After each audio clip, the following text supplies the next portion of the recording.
What are you doing here? Grandma? When I arrived at my son's house, I was met with a shocking sight. In the dim light, my grandchild was sitting outside the entrance, barefoot. Aren't you cold? Yeah. Without a second thought, I embraced my grandchild. I remembered the weather report saying it might snow tonight. What on earth are the parents doing, leaving such a young child outside? My anger towards my son began to rise. Why are you sitting out here? Then, my grandchild, fighting back tears, explained. I'm not allowed in. Why not? It's my brother's birthday, and only real family is allowed. What? Under the cold sky, I raised my voice. What do they mean by real family? My grandchild, overwhelmed with emotion, began to cry loudly, his face a mess with tears and a runny nose. Let's go somewhere warm, okay? It's cold here. Yeah. You must be hungry too, right? We'll get there soon. Near my son's house, there was a pub run by a longtime friend. I couldn't be picky about the place. Thinking they would welcome us, I opened the door. Oh? You're back again? Got a bit of a situation. My grandchild peeked out from behind me. Your grandchild? Yes, that's right. I immediately contacted someone. What my son and his wife were doing was inexcusable. Abandoning my precious grandchild like this? They're going to face the consequences. As a mother and a mother-in-law, I was prepared. This is how, by calling the real family, my son and his wife were about to face their downfall. My name is Veronica, and I just turned 60 this year. My husband, whom I had been with for many years, passed away from illness about 2 years ago. I live alone in the house he left me. Maybe it's time to live together? I'm fine on my own. I can manage. That's what I told my son when he returned home after a long time. But it must be boring alone, right? Indeed, I'm alone, but somehow, I don't feel lonely in this house. That's a shame. Sally, my son's wife who came with him, seemed a bit relieved. My reluctance to live together was largely due to her presence. She was my son's second wife. Sally, you must be more comfortable without me around, right? What? No, it's not like that. I was being a bit mean at the time. I wasn't particularly close or distant with Sally, but our wavelengths never quite matched. My son and his wife have 2 children, but the daughter, Natalia, is my son's stepdaughter. I've heard he took her in somewhat forcibly. The younger brother, John, was born right after they remarried. By the way, what happened to Natalia? Oh, Natalia is at a friend's house. I see. Now that I think about it, they hardly ever brought Natalia when they came to this house. Even when they did, I felt like their attitude towards her was somewhat cold. It wasn't like this with his first wife. Why did it change? I think the reason for my son's divorce was his wife's infidelity. Although I had exchanged contact information with the former wife, we never communicated. It was about 4 years ago when my son showed up with Sally, his new wife. What shocked me more was that she was already pregnant. Nice to meet you, Veronica. Nice to meet you too. At that time, I thought it wasn't my place to interfere if my son had chosen her. But as things that concerned me increased, so did my questions. Sally started showing her true colors, possibly because she found it bothersome. This recent incident with Natalia was one such example. Is Natalia really at a friend's? I already told you that. She was clearly irritated. But this was just the beginning. What's with the raised voice, Sally? My son came in, sensing something was off. It's nothing. After saying that, Sally glared at me and walked over to John. At that moment, I suspected they were hiding something about Natalia. Her sensitive reaction suggested that much. But at the time, I had no way to confirm it. Well, we're gonna head back now. Okay. Bring Natalia next time. My son's face clouded over at that. It's possible that not just Sally but also my son knew about the situation. We'll bring her next time. Good. Please do so. They seemed to be whispering about something, but I couldn't hear what. After that, they never came back. Perhaps they sensed that I was onto something. Even so, I couldn't help but worry about how Natalia was doing. So, I came up with a plan.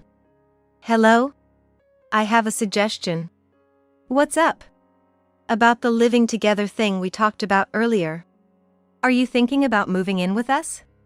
I've thought about it, and living together might not be so bad. That's great. I'll start getting ready then. Sooner is better, right? Really? You're sure? Yes.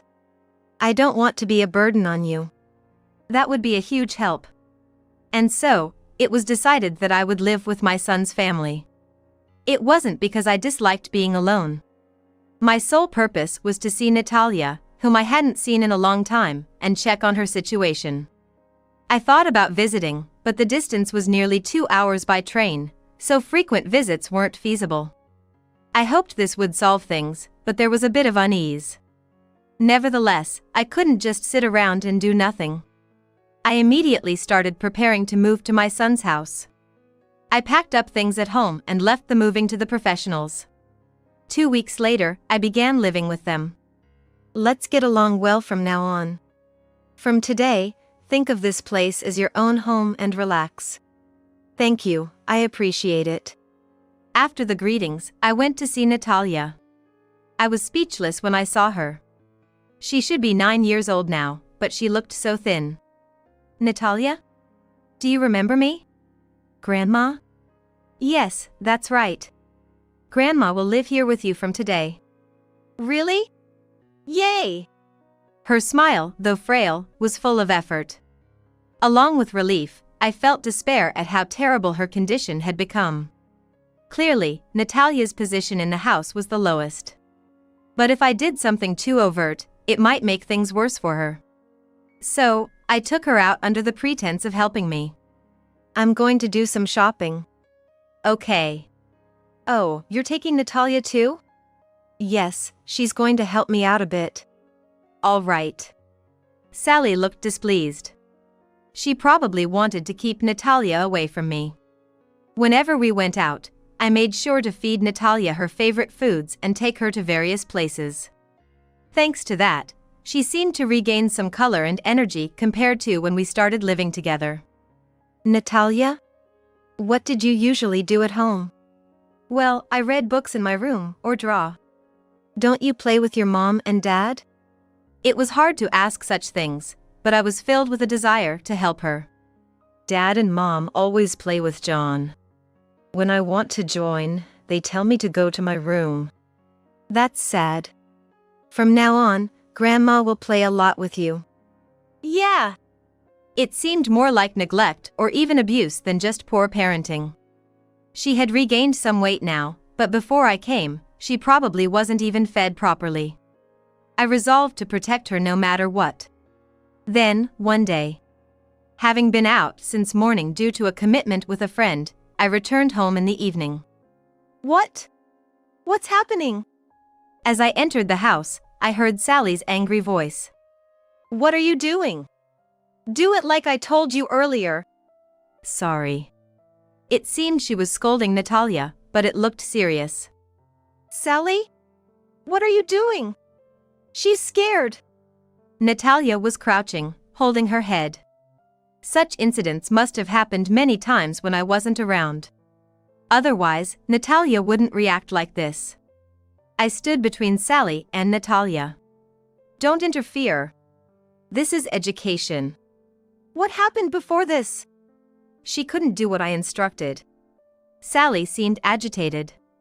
When I calmed her down and listened, it turned out she had asked Natalia to do the laundry. But Natalia accidentally used fabric softener instead of detergent.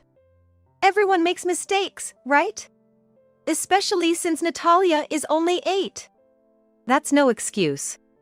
Calm down. But Sally even snapped at me. If you're going to complain, then do it yourself. What? You are the one who started complaining. She left Natalia and me there and walked away.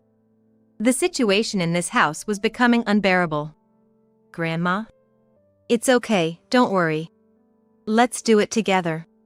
With anger and resolve, I knew I couldn't let this continue. Later, I brought this up with my son. Don't you think this is too much? Well, Natalia is already 8 years old, so we thought it's time she learns to do various things. My son said, seemingly uneasy. It's good to teach her, sure, but what happened last time was abnormal. That's too much, even for education. Well, you know. It's your child, aren't you supposed to take proper care of her? Then my son, perhaps angered by my words, retorted with something outrageous. I didn't even want to take her in the first place. What? Then why did you? I thought maybe she'd be useful. But she's turning out just like her mother. He continued to complain about his ex-wife, sounding more like he was trying to absolve himself of guilt than expressing anger. I was stunned by his behavior. Anyway, please pay more attention to Natalia. She's lonely too. I know. But contrary to their words, my son and his wife made Natalia do cleaning, laundry, and even go shopping alone. Meanwhile, I supported her without letting them notice. Despite being treated so badly, Natalia never complained and worked hard. I couldn't stop her when I saw her determination. I asked her why she was working so hard. Why do you try so hard, Natalia? Because John's birthday is coming soon. She answered with joy, but I could only watch. Why does such a good child have to suffer like this? You're a good big sister, Natalia. Yeah. I'm John's big sister. I avoided admonishing my son and Sally, hoping Natalia's feelings would continue. However, their attitudes seemed to soften over time. Then, a period of calm ensued. I need a bit of help with something. Help with what? Yeah. I'm short on hands. Well, okay. Thank you. Can you help right now? Now? I guess I have to. I'll get ready and go. One of my friends had opened a pub about half a year ago. Today, their usual part-time worker was off, so they asked for my help. Luckily, the pub wasn't too far from my son's house. I'll be out for a bit. Okay, by the way, we're celebrating John's birthday today. What? But his birthday is the day after tomorrow. We changed our minds. They planned this in my absence, probably wanting to get rid of me, the nuisance. I thought they had calmed down recently, but I was mistaken. Aren't you leaving now? Yes, I am. Don't worry, we'll enjoy the birthday as a family. I left the house, but Sally's unpleasant expression stayed in my mind. At the friend's pub, I helped with various tasks. Before I knew it, it was past 9 p.m. Is it this late already? Thank you so much, you really helped. It's fine. Working like this once in a while is good. We're always waiting for you. See you later. So, I walked down the dark street, thinking about the birthday celebration at home. Honestly, I dreaded going back. When I finally reached the house, I was met with a shocking scene. I couldn't understand what was happening and got confused. I quickly came to my senses and approached Natalia. Yes. My young daughter was left outside by my son. Despite looking forward to it so much. Why are you here? Did they say something? I'm not allowed in. Only the real family can celebrate John's birthday, so I can't. Under the cold sky, I raised my voice loud enough for the neighbors to hear. What do they mean by real family? Then Natalia, overwhelmed with emotion, started crying loudly, her face wet with tears and a runny nose. I decided we couldn't stay here and chose to move. Let's go somewhere warm, okay? It's cold here. Yeah. You must be hungry too, right? We'll get there soon. I retraced our steps and headed towards the pub run by my friend. I couldn't afford to be picky about the place. I knew my friend would welcome us. As I opened the door. Oh? You're back again? There's a situation. Natalia peeked out from behind me. I see. Sit down, let's talk. Before that, let me make a phone call. I took out my smartphone and immediately called someone. I won't let them get away with abandoning my precious granddaughter. What happened? Well, it's about Natalia's parents. I explained today's events and the history, using gestures and expressions. What? Your son did this? Couldn't you do something? They wouldn't listen to anything I said. That's unbelievable. Could it be that Sally, was it? She doesn't like her because she's the child of the previous wife? But she knew that before remarrying. Could she have remarried just to mistreat her? Surely not. If what my friend suggested was true, it would be unspeakably awful. My son must be involved too. No matter the reason, they must be held accountable. Then, Natalia's stomach growled. Right. You must be hungry. Can you prepare something she can eat? How about an omelet? Natalia's face brightened up like a blooming flower. I'll go make it, wait here. Natalia nodded. I gently stroked her head. The omelet arrived in about 5 minutes, and Natalia ate heartily. After about 30 minutes, the door opened. And a familiar face appeared. It's been a while, Olivia. Long time no see. The person I had called was Olivia, my son's ex-wife. Natalia? Do you remember me? You're my mom, right? Yes, that's right. Mom. Natalia hugged her immediately. Seeing them together, I nearly cried. But bit my lip to hold back tears. What's going on? Sorry for the sudden call. There's a serious situation. What happened? Let me tell you. I explained Natalia's situation to Olivia. If only I had been more responsible, this wouldn't have happened. Olivia blamed herself. But I shared the responsibility for the situation. Don't blame yourself. It's not your fault, Olivia. I have something to say too. Olivia shared how her divorce came about. And why Natalia ended up with my son. As she talked, it was hard to believe such things could happen. Is that true? It may be hard to believe, but it's all true. Unbelievable. The truth was, Olivia had been framed by my son and Sally. I had heard that the divorce was due to her infidelity, but that was a lie. The actual affair was between my son and his current wife, Sally. Olivia didn't seem to be lying. The way Natalia reacted upon seeing her real mother confirmed it. Moreover, the lawyer my ex-husband hired was in on it. No matter what I said, they wouldn't believe me. I never forgot about Natalia, not even once. I placed my hand on Olivia's shoulder. Don't worry. I'm on your side no matter what. Thank you. But what do we do now? We pondered how to break the current situation. At this time, there were several customers at my friend's pub. A man in the pub stood up and approached us. Excuse me, I couldn't help but overhear. Maybe I can help. And you are? He handed me his business card, which read attorney. I looked back and forth between the card and the man. Are you sure? Yes. If that lawyer is genuine, I can't forgive them. We unexpectedly found a strong ally in this attorney named Daniel, who offered to defend us pro bono. We decided to go back to our homes for the night, to avoid arousing suspicion. Please take care of Natalia. And I'm sorry for everything. Don't apologize. I actually thought you might hate me. Not at all. I should have contacted you sooner. We had risen to defend Natalia. For the next 2 months, we lived as we had before, but I kept a close watch to ensure nothing happened to Natalia. Fortunately, my son and Sally were too preoccupied with John, so Natalia was safe. Then, Olivia called. Everything's ready. I'll be there soon. Sure. Let's show those two what they deserve. 3 days later, Olivia and attorney Daniel appeared at my son's house.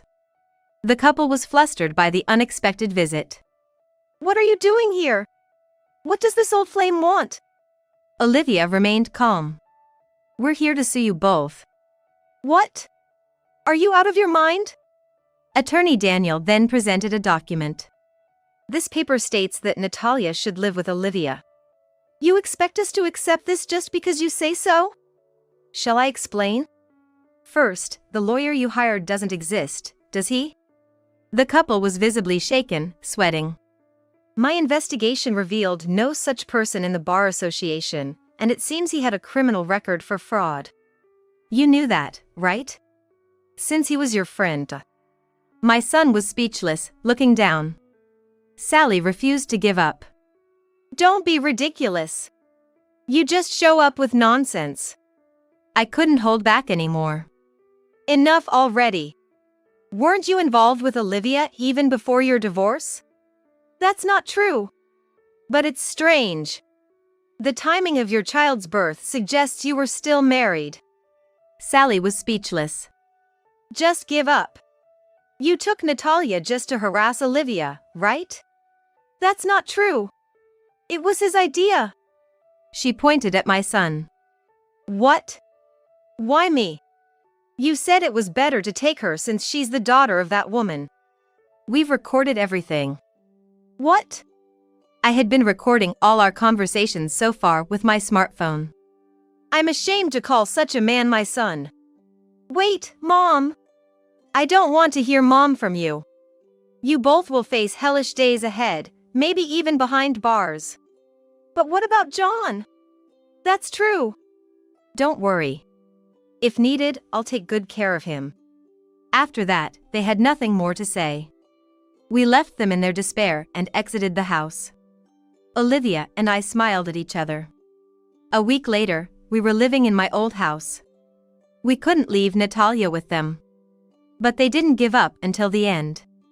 It seems they intend to sue us. But even if they do, you're right. We have all the evidence and Daniel's support. They're just tightening the noose around their own necks. Apparently, they had hired a real lawyer, but it was futile. The trial was a clear victory for us. They lost and faced numerous charges, burdened with a huge alimony. A week after the trial, my son contacted me. I'm sorry for everything. Please help me. You're mistaken if you think you should apologize to me. You're the only one I can turn to, Mom. He sounded weak. Unfortunately, I no longer have a son. Don't contact me again. I hung up. Following the incident, my son and Sally fell out and divorced. They both had to work tirelessly to pay off their debts. And John was taken in by Sally's parents. All that was left for them was debt. We'll visit soon. Okay. Come with Mom. We'll be waiting. Since then, I've returned to my home, living as I please. My joy now comes from Natalia and Olivia's visits. My future looks bright.